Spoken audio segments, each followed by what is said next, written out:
और चलिए इसी पर हम बड़ी चर्चा करेंगे और बड़ी चर्चा में हमारे साथ तमाम मेहमान जो है वो जुड़ेंगे। आपको बता दें कि हाफिज नूर अजहरी हैं, यूपी अध्यक्ष है एआईएम पीएलबी के, हिंदू धर्म गुरु हैं। और इसी के साथ आपको बता दें हमारे साथ आयुषी हमारी रिपोर्टर भी जुड़ेंगी, तो वहीं एचएस रावत भी हमारे साथ यहाँ पर जुड़ेंगे और इन्हीं से हम तमाम चर्चा करेंगे। और जुड़ चुके हैं, आप सभी का बहुत बहुत स्वागत है हमारी इस खास चर्चा में, जिसको लेकर के उत्तर प्रदेश के अंदर में सियासत जो है पूरी तरह से गर्मा गई है। सबसे पहले हाफिज जी आप ही के पास, हाफिज जी आपसे पहले हम आयुषी आपके पास आते हैं, आपसे समझना चाहेंगे क्योंकि पहले मुजफ्फरनगर ही था जहां पर ये तमाम जो है आदेश जारी किया गया था कि दुकानों पे नाम लिखने होंगे, लेकिन अब पूरे उत्तर प्रदेश में सभी को अपने दुकानों पर नाम लिखने होंगे। इसको लेकर के क्या स्थिति, आम जनता क्या कह रही है? क्योंकि राजनेता तो राजनीति कर ही रहे हैं, लेकिन आम लोग क्या कुछ कह रहे हैं इसको लेकर?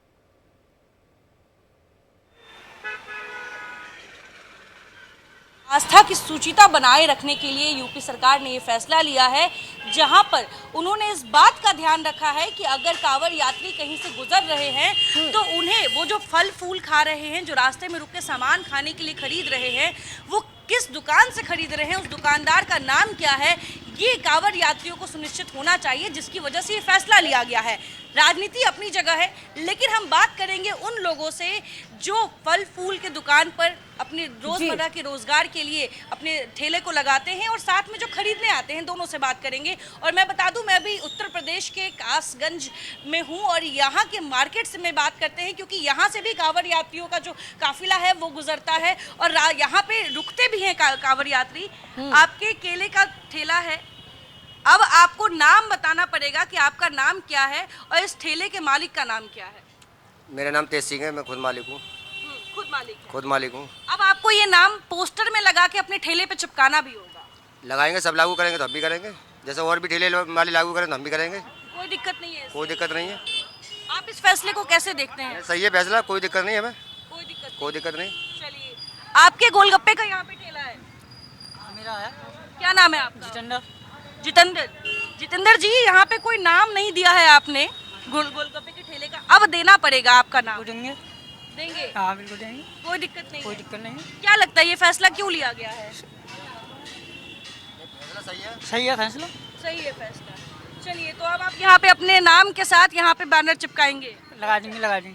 यहाँ पे लगातार ये पूरा एक मार्केट इलाका है जहाँ पे कांवड़ यात्री आते हैं, ठहरते हैं, खाते पीते हैं, फिर गुजरते हैं। कासगंज का ये मेन मार्केट है। यहाँ पे आप देखिए, एक आपको मैं ठेले पे ले जाऊंगी जहाँ पे तमाम तरह के चाट पकोड़े और समोसे बन रहे हैं। इनसे बात करेंगे। भैया, क्या नाम है आपकी दुकान का? सोनू चाट भंडार के नाम से। सोनू चाट भंडार है। मालिक का नाम क्या है इस चाट? मालिक यही है। मालिक शिवम नाम है मेरा। अच्छा, आपका नाम? भाई का शिवम नाम मेरा, भाई का नाम है सोनू। अच्छा, भाई के नाम से ठेला चल रहा है। ये बताइए, आपने पहले से यहाँ लगा रखा है नाम, लेकिन अब नाम के साथ आपको नंबर और पता भी लिखना होगा और ये भी बताना होगा कि आप किस धर्म से आते हैं और क्या नाम है आपका। शिवम नाम है मेरा। ठीक है। कैसे देखते हैं इस फैसला को? सही है, वो तो सब कुछ सही है, सही चल रहा है। कोई दिक्कत नहीं है? दिक्कत कुछ नहीं है। सरकार बोलेगी तो कीजिएगा? बिल्कुल। चलिए, देखिए, लगातार हम ये जानने की कोशिश कर रहे हैं कि जो यहाँ पे इस बाजार में जो लोग ठेला लगाते हैं, जो फल फूल और तमाम तरह के खाने पीने की चीज़ें बेच रहे हैं, क्योंकि उनके रोजगार में बदलाव आएगा, उनके लिए ये आदेश पारित किया गया है। बिल्कुल आयुषी, जिस तरह से आपने बातचीत की, किसी को अपना नाम बताने में कोई परहेज यहाँ पर होता हुआ दिख नहीं रहा है। बहुत आसानी से लोग अपना नाम बता रहे हैं। हम यहाँ पर बाकी जो, क्योंकि हमारे संवाददाता अलग अलग जगहों पर जाकर के ग्राउंड जीरो पर मौजूद है और वहां से तमाम जानकारियां, और खास तौर से जो रेहड़ी और पटरी वाले हैं, जो ठेले लगाते हैं, जहां से लोग खाना खाते हैं, वो उनसे बातचीत कर रहे हैं कि क्या आपको इससे कोई दिक्कत पेश आ रही है। जो सरकार की तरफ से अभी आदेश दिया गया है कि आप अपने नाम को यहां पर जरूर लिखें, ये भी हम समझने की कोशिश कर रहे हैं, क्योंकि ग्राउंड जीरो पर हमारे तमाम संवाददाता जो है वो पहुंचे हुए हैं। सीधे हम अनूप श्रीवास्तव, जो कि हम गोंडा से लाइव है हमारे साथ, उनके पास हम सीधे चलते हैं। अनूप, आपके इलाके में लोग क्या कुछ कह रहे हैं? लोगों को कोई दिक्कत आ रही है? देखिए, जिन लोगों के लिए ये आदेश जारी किया गया है वो समाज के लोअर मिडिल क्लास से या उससे भी नीचे क्लास के आते हैं, और इनका धंधा जो है एक तरह से सीजनल भी आप कह सकते हैं। जब कांवड़ यात्रा होती है या उर्स का मेला होता है या और जो त्यौहार आते हैं सावन का, जैसे अयोध्या में जब यात्रा निकलती है सावन में, तो ये फैसला किसी पार्टिकुलर मजहब के इंगित करके लिखा गया है या कहा गया है या बोला गया है, ऐसा भी नहीं है। लेकिन ये एक कुछ तबका इसे जरूर राजनीतिक रंग देने की कोशिश में लगा हुआ है, लेकिन ये एक सही फैसला है। देखिए, हिंदू हो मुसलमान हो, हिंदू भी उर्स मेले में जाते हैं और मुसलमान भी जाते हैं, कांवड़ यात्रा में अपने दुकान लगाते हैं, जिनको लेकर पार्टिकुलर इस फैसले के बारे में चर्चा हो रही है। तो मेरा मानना है या सरकार का कहना है कि जो लोग भी खाने पीने का सामान बेच रहे हैं या जो भी चीज़ बेच रहे हैं, निश्चित रूप से उनको अपनी पहचान बताने में कोई ऐतराज, कोई दिक्कत नहीं होनी चाहिए, चाहे वो उर्स का मेला हो और चाहे वो कांवड़ यात्रा का मेला हो। जी अनूप, आपके पास हम वापस लौटेंगे। सीधे हम यहाँ पर अपने मेहमानों का भी रुख कर लेते हैं। हाफिज जी हमारे साथ लगातार जुड़े हुए हैं, इसी के साथ एच.एस. रावत जी भी जुड़े हुए हैं, हम बातचीत कर लेते हैं। हाफिज जी, सबसे पहले आपके पास, क्योंकि जैसे ही आदेश आया सीधे मुस्लिम समुदाय जो है कहने लगता है कि हमें टारगेट किया जा रहा है। ऐसा तो नहीं है, नाम तो सभी को लिख रहा है, ये तो नहीं कहा गया कि मुस्लिम है तभी आप अपने रेहड़ी पटरी पे जो है नाम लिखेंगे, तभी आप अपने ठेले पे नाम लिखेंगे, अपनी दुकानों पर यहाँ पर नाम लिखेंगे। ये तो आदेश सबके लिए है, फिर नाराजगी क्यों है? फिर ये तमाम बयानबाजी का दौर क्यों चल रहा है?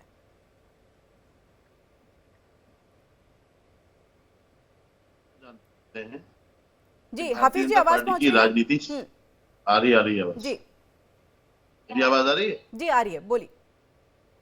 भारतीय जनता पार्टी के बारे में सब जानते हैं। भारतीय जनता पार्टी की पूरी राजनीति किसी पर टिकी हुई है तो हिंदू और मुसलमानों पर टिकी है। हिंदू मुसलमान नहीं करेंगे तो भारतीय जनता पार्टी को कोई पूछने वाला नहीं। उनके पास जो लोग अपने मजहब और अपने आस्था की मार्केटिंग करने वो क्या नहीं कर सकते। अब उन्हें कुछ नहीं चाहिए।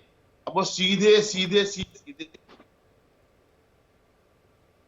हेलो जी, आवाज पहुंच रही है? वो लोग सीधे जो ये कांवड़ यात्रा निकल रही है, कांवड़ यात्रा को हाईजैक करने में लगे हुए हैं। हाईजैक तो उन्होंने पहले से ही कर रखी है, लेकिन वो बहुत ही जम के हाईजैक करने में लगे हुए हैं कि किसी भी तरीके से हाईजैक करना और जम के हाईजैक करना, क्या अंतर क्या है आपके हिसाब से? ये हिंदुओं का है, कांवड़ यात्रा निकलती है, श्रद्धा है, इसको हाईजैक क्यों करना? अगर इसके लिए कोई आदेश पारित किया गया है तो किसी त्योहार को हाईजैक करने वाली बात तो नहीं आती सामने। क्या श्री योगी आदित्यनाथ जी हमारे मुख्यमंत्री नहीं है क्या? बिल्कुल है, तो इसलिए तो मैं आपसे पूछ रही हूँ। ये तो नहीं कहा गया कि हिंदू धर्म वाले जो हैं वो नाम नहीं लिखेंगे और मुस्लिम धर्म वाले नाम लिखेंगे। अरे साहब, ये टारगेट सिर्फ मुसलमान है। इसमें तो आप लोग असल में भाजपा कितने घटिया फैसले करते। मीडिया का काम ये है, मीडिया भाजपा के साथ नहीं सर, मीडिया पे मत जाइए सर, मीडिया पे मत जाइए। सवाल करना हमारा काम है, सवाल करना हमारा काम है। यहाँ पर अगर ये लिखा होता कि सिर्फ मुस्लिम नाम ही अपनी दुकानों पे अपना नाम लिखेंगे तो बाकी समझा जा सकता था। सर मीडिया पे मत आइए सर, नहीं, मीडिया से नाराजगी हर बार आप लोग दिखाते हैं। ये मुस्लिम रैली होती, उर्स होता, कोई और मुसलमानों का जुलूस होता और इस तरह के अहकाम नाजिल कर दिए जाते, आप लोग हमारा जीना हराम कर देते। जानते हैं इस बात को। लाइसेंस से संबंधित विभाग द्वारा तो लाइसेंस नंबर का भी उल्लेख किया जाए, इस सब बारे में सभी को बताया गया है और सारे लोग इससे सहमत हैं और अनिवार्य रूप से सभी को ये करना है, ये सबको बता दिया गया है और 90% से ज़्यादा लोग ये अब तक कर चुके हैं। जो शेष है उनके द्वारा भी आगे कार्रवाई की जा रही है और इसके साथ साथ ही जो भी लोग हैं उनसे अपील की जा रही है, जो भी कांवड़ के यात्री आ रहे हैं, कांवड़ के शिविरों की पर्याप्त व्यवस्था की गई है, वहाँ पर सारी चीज़ें सुचारू रूप से चलेंगी। मुजफ्फरनगर पुलिस का एक ट्वीट भी आया कि ये स्वेच्छा से भी लोग कर रहे हैं। देखिए, ये ट्वीट 2 दिन पहले का है। जब भी हम लोग कोई कार्यक्रम, कोई आयोजन कराते हैं, चाहे वो कांवड़ का होता है या चाहे वो मुहर्रम का होता है या अन्य कोई भी पर्व होता है, तो हम लोग का उद्देश्य ये रहता है कि सब लोग मिलजुल के नियमों का पालन करें और स्वेच्छा से बेहतर तरीके से सारी चीज़ें संपन्न करें।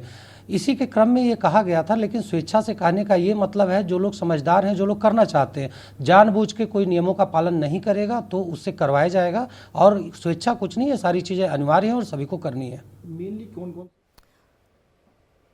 तो सुना यहाँ पर सहारनपुर के डीआईजी, उन्होंने सीधे तौर पे कहा है चाहे मुहर्रम हो या फिर यहाँ पर कावड़ यात्रा हो, हर किसी में हम चाहते हैं कि जो शांतिपूर्ण तरीके से है ये तमाम यात्राएं जो है वो संपन्न हो जाए और खुशी से इस पूरे जो त्योहार है उसे मनाया जाए। कावड़ यात्रा कहते हैं हिंदू धर्म में बहुत महत्वपूर्ण है और लोग बहुत श्रद्धा के साथ जाते हैं, लेकिन वहीं मुहर्रम को भी उतना ही उन्होंने तवज्जो दिया। हाफिज जी, सुना आपने, उन्होंने एक मुहर्रम का भी नाम लिया, उन्होंने कहा कि हम चाहते हैं कि मिलजुल करके नियमों का पालन हो, फिर भी आप लोग नाराजगी जताते हैं। ये बिल्कुल खुली हुई मुसलमानों को एक तरह की चुनौती है जिस तरह से भारतीय जनता पार्टी की सरकार में हो रहा है। मैं ये पूरी जिम्मेदारी के साथ कह रहा हूँ, 1947 से लेकर के अब तक भारत के मुसलमानों ने कोई अपना मुस्लिम नेता नहीं चुना है। हमेशा हिंदू समाज के कभी समता को, कभी ममता को, कभी माया को, कभी मुलायम को, कभी राहुल को, कभी राहुल के दादा और दादी को, मतलब मुसलमानों ने नेता सेकुलरिज्म पर यकीन करने वाले लोगों को चुना है। और इससे जाहिर होता है कि भारत में सेकुलरिज्म पर यकीन करने वाली कोई कौम है तो उसका नाम मुसलमान है।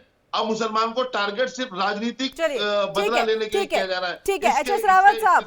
रावत साहब, आपने हाफिज जी को सुना यहाँ पर कि मुस्लिम को टारगेट कर रहे हैं। ऐसा तो नहीं है अल्पसंख्यक में सिर्फ मुस्लिम ही आते हैं, और भी कई समुदाय हैं जो अल्पसंख्यक है, वो सवाल खड़े नहीं करते किसी भी फैसले पे, लेकिन मुस्लिम समुदाय को हमेशा से ये लगता है कि हमें ही टारगेट किया जा रहा है।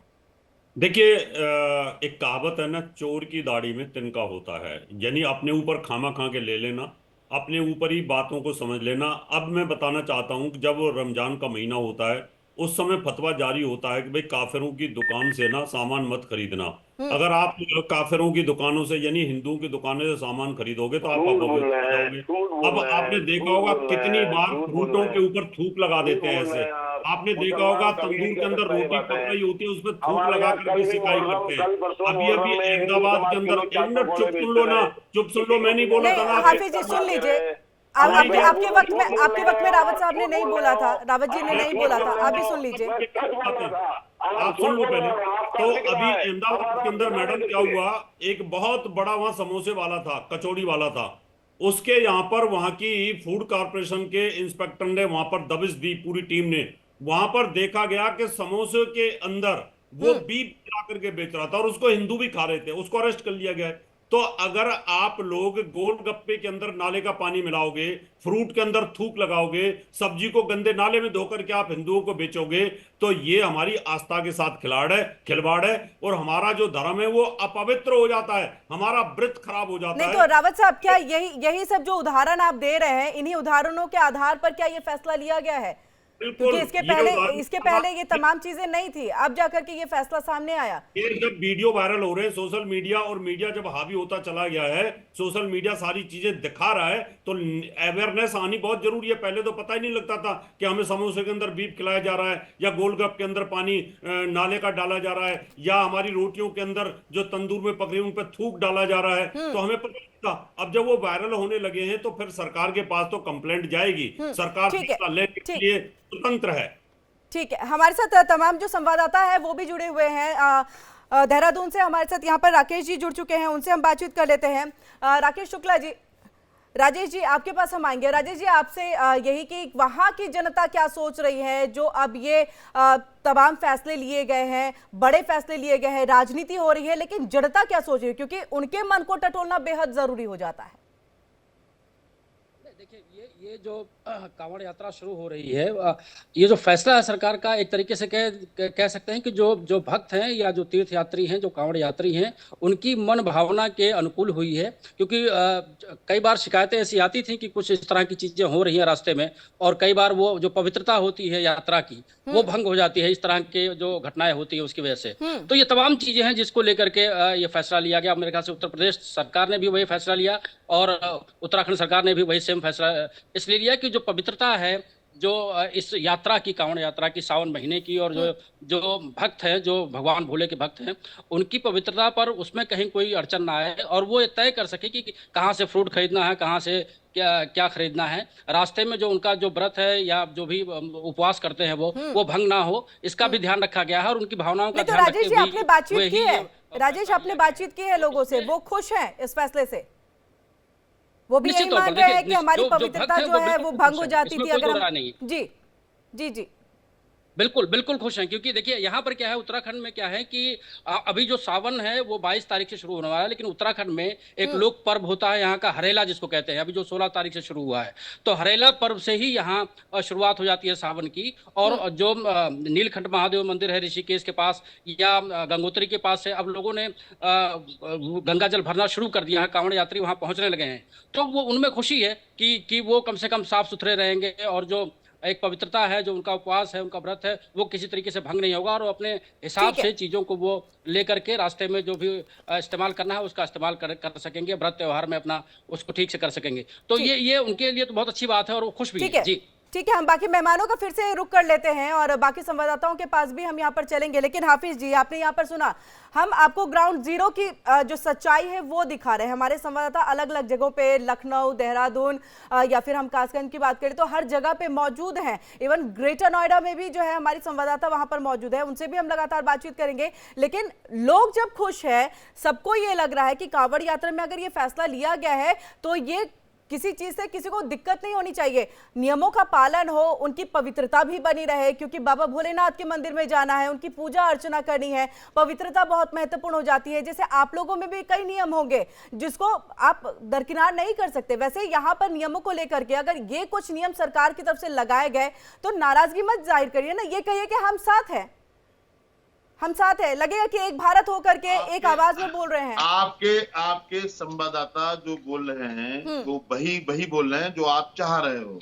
हकीकत क्या है वो रावत साहब ने बता दी है, जो उन्होंने एलिगेशन लगाया है मुसलमान मतलब चाट पकौड़े बेचने वालों पर, मुसलमान सब्जी बेचने वालों पर। और उन्होंने ये भी बता दिया, आपने सवाल किया था, आपके जवाब में ये भी बता दिया कि इसीलिए ये सब किया गया है।